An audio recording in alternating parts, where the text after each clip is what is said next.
IIM alpha திரு இயேசு கிறிஸ்துவின் நாமத்தினாலே உங்களை வாழ்த்துக்கிறேன். இப்பொழுதும் நேற்று ஓசியா புக்கை எடுத்து வாசித்து கொண்டு வந்தோம். இப்போ அதை கண்டினியூ பண்ணுவோம். 4ஆம் அதிகாரம் ஓசியா 4 1வது வசனத்திலிருந்து வாசிப்போம். இஸ்ரவேல் புத்திரரே, கர்த்தருடைய வார்த்தையை கேளுங்கள். தேசத்து குடிகளோடே கர்த்தருக்கு வழக்கு இருக்கிறது. அதாவது கர்த்தருக்கு ஒரு பிடிக்காத காரியத்தை அவங்க செய்கிறாங்க, அதனால வழக்கு இருக்குது. தட் இஸ் கோர்ட்டில் வழக்கு இருக்கிற மாதிரி இதில் வழக்கு இருக்குது, அவரோட வழக்கு இருக்குது. அதேனென்றால் தேசத்திலே உண்மையும் பார்த்தீங்களா, இதில் போட்டிருக்கு உண்மை இல்லை என்று சொல்லி. நம்ம வாழ்க்கையிலையும் சரி, நம்முடைய எல்லா பேச்சிலையும் சரி, வாழ்க்கையிலையும் சரி உண்மை இருக்கணும். ஓகே. இரக்கமும் இல்லை. யாராவது பார்த்தா இறங்க மாட்டோம். நமக்கு அந்த தன்மையே இல்லை. தேவனை பற்றிய அறிவும் இல்லை. தேவனை பற்றி அறிகிற அறிவு இது ரொம்ப முக்கியம். ஏன்னா தேவனை பற்றி அறிகிற அறிவு அறிஞ்சோம்னா நம்ம லைஃப்பில் ரொம்ப சக்ஸஸ்ஃபுல்லாக வாழ்வோம். தேவனை பற்றி அறிகிற அறிவு இல்லாமல் இருந்தால் நம்ம லைஃப்பில் ஃபெயில் ஆகும். ஆனால் தேவனை பற்றிய அறிவும் இல்லை. பொய்யானை இட்டு பொய் சொல்லி கொலை செய்து. பார்த்தீங்களா, இது வரிசை பாருங்க. உடனே ஃபஸ்ட்டு இல்லைன்னு வருது. அடுத்தது வந்து என்ன செய்கிறாங்க, அவங்க என்ன செய்கிறாங்க, பொய் ஆணையிடுறாங்க. அதாவது அங்கே உண்மை இல்லைன்னு போட்டதுக்கு இங்கே சொல்கிறாங்க பொய் ஆணையிடுறாங்க. மக்கள் பொய் ஆணையிட்டு பொய் சொல்லி எல்லாத்துலேயும் பொய். ஸோ பொய் சொல்லி கொலை செய்து எல்லா கொலை விதத்துலையும் இது கொலை செய்து திருடி அடுத்தவன் பொருளை தடுக்கிறது. அடுத்தவன் பொருள் ஒன்றும் இல்லை, ஆண்டோடைய பொருளையும் சேர்த்து எடுக்கிறது. விபச்சாரம் பண்ணி மிஞ்சி போகிறார்கள். மிஞ்சி எக்ஸ்ட்ரீம்லி ஹையஸ்ட் இதாக போயிடுறாங்க. இரத்த பழிகள் சேருகிறது. இரத்த பழிகள். அந்த காலத்தில் இன்னொன்று என்ன தவறு பண்ணிட்டு இருந்தாங்கன்னா, அந்த அபார்ஷன் பண்ணிட்டு இருந்தாங்க. தட் இஸ் பிள்ளைகளுக்கு சைல்டு சாக்ரிஃபைஸ் கொடுப்பாங்க. பிள்ளைகளுக்கு பலி கொடுக்கறது, நரபலி கொடுக்கறது.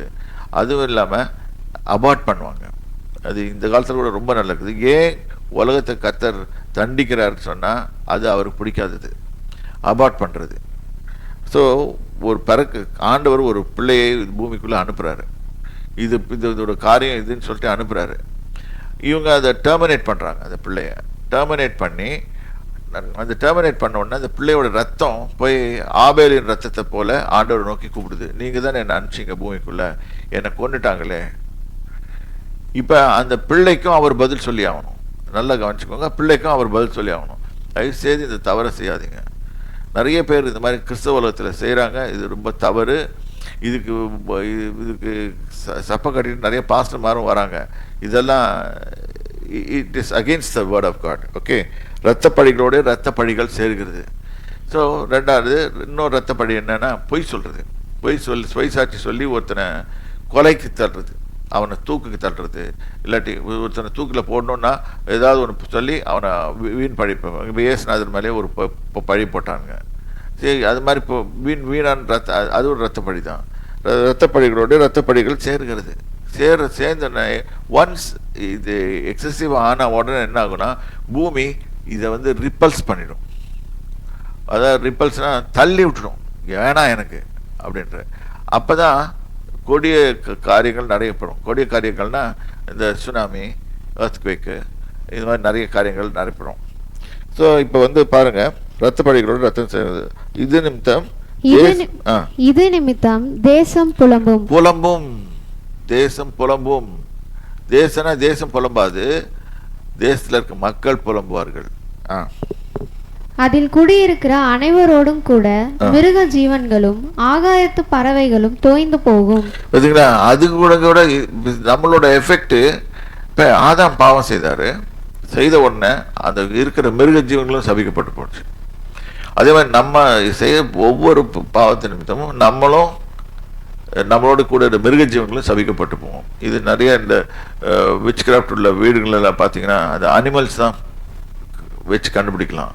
ஒரு அனிமல் வந்து தொங்கி போயிடுச்சுன்னா, ரொம்ப பிரச்சனை உள்ள நிலைமை இருந்துச்சுனாலே ஃபஸ்ட் எடுத்தோடனே கண்டுபிடிச்சிடலாம் இந்த வீட்டில் பில்லி சூனிய கட்டுகள் இருக்குதுன்னு சொல்லிட்டு.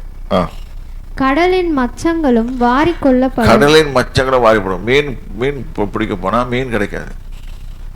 கடலில் உள்ள மச்சங்கள் நிறைய இருக்குது உள்ள, அதை என்னன்னு கூட தெரியாது, நம்மளுக்கு தெரியாது. ஆனால் எத்தனையோ வகை வகையான மீன்கள், வகை வகையான மீன்களும் இருக்குது, என்னமோ இருக்குது, எல்லாமே இருக்குது. திமிங்கலங்களும் இருக்குது, எக்கச்சக்கமான சுறா மீன்கள் இருக்குது, விதவிதமான மீன்கள்லாம் இருக்குது. நம்மளோட பெரிய பெரிய சைஸ் எல்லாம் இருக்குது. அதுவும் சேர்ந்து நம்மளால் வாரிக்கொள்ளப்படும். இது கர்த்தர் சொல்றது. ஆகிலும் ஒருவனும் நியாயத்தை காண்பிக்கவும் ஒருவனும் அவர்களை கடிந்து கொள்ளவும் அவங்களுக்கு தெரியாது. எதுக்காக அடி வாங்குறோன்னு கூட தெரியாது மக்களுக்கு. இன்னைக்கு கூட மனுஷன் தன் மனம் போன மாற்றம் தேவைப்படுதுன்னு சொல்லிட்டு தன் மனம் போன போக்கில் வாழணும்னு விரும்புகிறான். இதுதான் அங்க பிரச்சனை. என்னத்துக்கு நீ மாறணும்? என்ன பண்றானுங்க? ஆம்பளைகள்லாம் பொம்பளைகளா ஆடுறாங்க, பொம்பளைகள்லாம் ஆம்பளைகளா மாறுறாங்க. இது ஒரு அருவருப்பான செய்கை. மாற்றம் சொல்லிட்டு. ஸோ கர்த்தர் அவர்கள் நியாயத்தை, ஒருவரும் நியாயத்தை காண்பிக்கவும் கூடாது, அவர்களை கடிந்து கொள்ளவும் கூடாது. கடிந்து கொண்டா உடனே திட்டுவாங்க. இப்போ நான் அந்த பிரசங்கம் பண்ணும்போது கூட என்ன வைவாங்கன்னு தெரியும் எனக்கு. உங்கள் ஆசாரியர்கள் ஆசாரியனுடைய வழக்காடுகள் போல் இருப்பார்கள். உன் ஜனங்கள் ஆசாரியர்களுடைய வழக்காடுகள் இருப்பார். ஆசாரியர்கள்னா அவர் எதிர்பார்க்கிற ஸ்டாண்டர்ட் என்ன? தேவனுடைய வார்த்தையை கரைத்து கொடுத்து தேவனுடைய வார்த்தையிலே நடக்கிற மனுஷன்னா தான் ஆசாரியனை வைக்கணும்னு சொல்லுவார் அவர். ஸோ அந்த இடத்துல ஆசாரியனோட ஆர்கியூ பண்ணுறது, ஆசாரியன் சொல்லிக் கொடுக்கணும் மக்களுக்கு. இது கர்த்தருடைய வழி, இதில் போங்க அப்படின்னு சொல்லிக் கொடுக்கணும். இன்னைக்கு அது சொல்லிக் கொடுக்காம அவன் ஆசாரியனோட ஆர்கியூ பண்ணிட்டு இருக்கிறாங்க.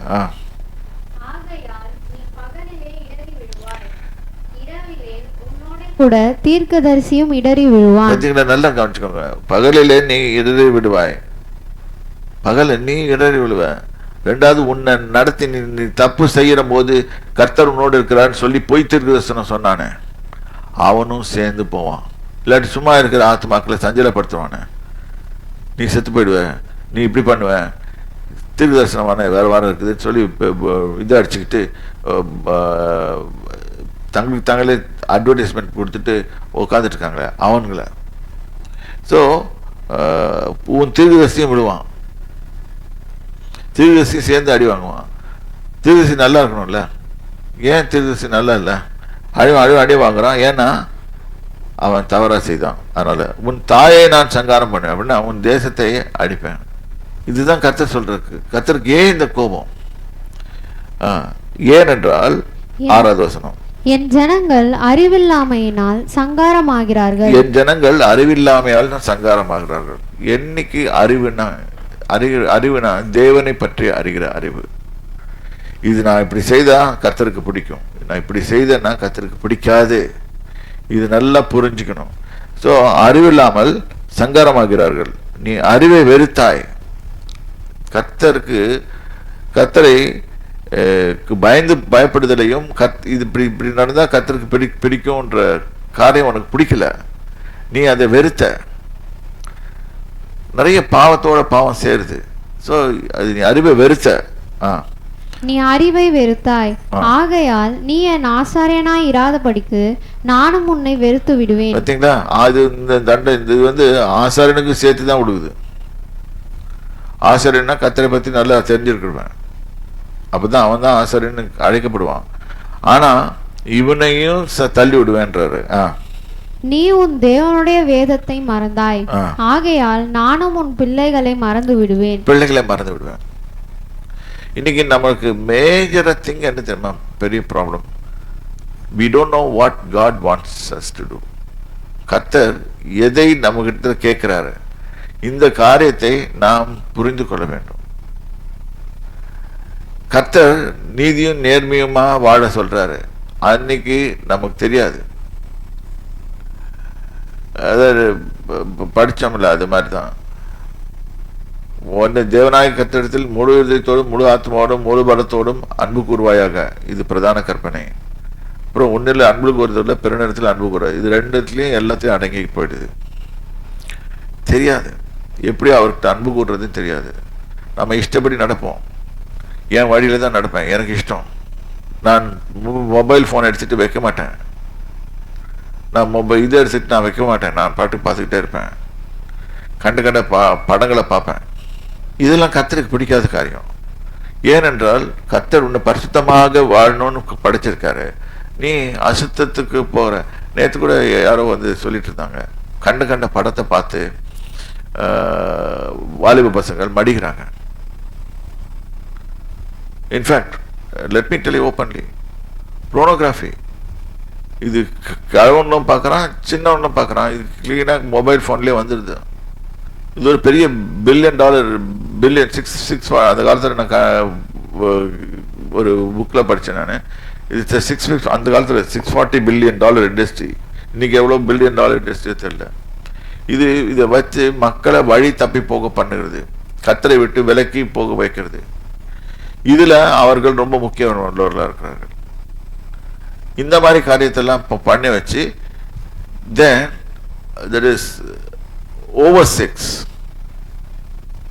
எல்லாமே அமைந்தாச்சுன்னா ஒரு கணவனும் மனைவியும் உறவு கொள்றதுல தவறு கிடையாது, அது ஞானமாக பண்ணுறதுல தவறு கிடையாது. இவங்க கையில் நான் இந்த பொண்ணுக்கிட்ட போவேன், அந்த போவேன், இந்த மாதிரி அருவருப்பான காரியங்களை செய்யும்போது கர்த்தர் எப்படி நம்மளோடு இருக்கிறாருன்னு சொல்லிட்டு நம்ம அறிவோம். அவர் தாட்ஸ் ஆர் கரப்டட், அவர் மைண்ட்ஸ் ஆர் கரப்டட். எல்லாமே கரப்ஷன் ஆகுது. கரப்ஷன் ஆகும்போது பிசாசு வந்து நமக்குள்ளே ஏறி உட்காந்துடுறான். உட்காந்துட்டு நம்ம சரீரத்துக்குள்ளேயும் புள்ள பூந்துட்டு பேய் பிடிச்சிருது. உண்மையாக சொல்கிறேன், நான் பிசாசை ஓட்டுகிற மினிஸ்டரில் இருக்கிற அப்படி நான் சொல்கிறேன்.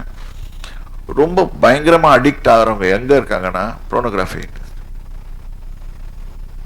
இதுலேருந்து வெளியே வர வைக்கிறது ரொம்ப கஷ்டம். ஏனென்றால் அவன் மாட்டிக்கிட்டான். பிசாசு அவ்வளோ லேசாக விட மாட்டான். Your mind is totally gone. என்கிட்ட நிறைய பேர் வருவாங்க, இந்த மாதிரி ட்ரீட்மெண்ட்டுக்குன்னு வருவாங்க, ஜோம் பண்ணுறதுக்குன்னு வருவாங்க. அப்போ அவங்க சொல்கிற படுகிற வேதனைகளை நான் கேட்டிருக்கிறேன். இது உங்களுக்கு புரியணுன்றதுக்காக இன்னைக்கு சொல்கிறேன். Don't do anything to hurt God. இது கர்த்தருக்கு பிடிக்காதது.